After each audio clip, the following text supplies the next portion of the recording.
The King's former press secretary Julian Payne, shared King Charles' former day-to-day life when he was heir and described it as pretty relentless.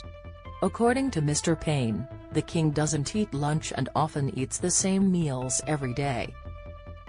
The former press secretary said, "An early lesson I learnt when out on the road with him was to have a big breakfast or bring a few snack bars with you to keep you going. The working day is pretty relentless, beginning with the radio news headlines and a breakfast of seasonal fruit salad and seeds with tea." The King does take some time away from work at 1 p.m. every day, however, it is not to eat but to get outside to walk.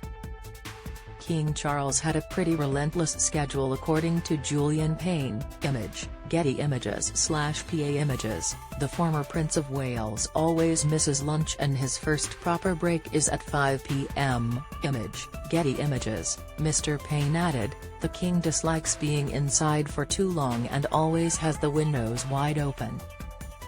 The King would spend a day in his office spending around 45 minutes on each of his charity's new projects, planning an upcoming royal tour or in discussion with his principal private secretary, Sir Clive Alderton, about matters of state. King Charles's first proper break of the day would be around 5 p.m. when he would have some tea, sandwiches and fruit cake with the Queen Consort Camilla.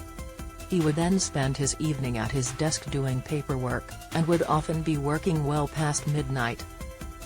Read more. Queen Elizabeth's former home, Malta Island, pays tribute. The King often has his first break in the evening with his wife Camilla. Image, Getty Images. The King was once late in meeting Daniel Craig because he was talking to set designers. Image, Getty Images. Mr Payne says the only evening break King Charles would take would be at 8:30 p.m. precisely when dinner would be served. The King's schedule is planned 6 months in advance twice a year and goes into an organized diary.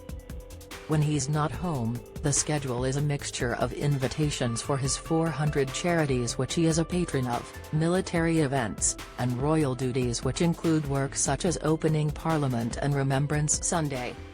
Mr Payne adds that the King's busy life is also true of public engagements, as he often spends hours talking to people and is always happy to chat.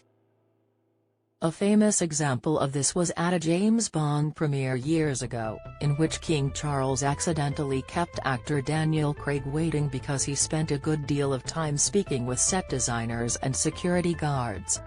Don't miss, Queen relished banter with Balmoral royal butcher, reveal crowds asked to stop leaving Paddington bears and sandwiches, report Queen's beekeeper breaks news of death to hives in unique superstition, insight. The Queen's coffin is currently in Edinburgh, Scotland. Image, Getty Images. Trending this week, King Charles and the new Queen Consort Camilla will have an extremely busy schedule as the new monarchs of Britain.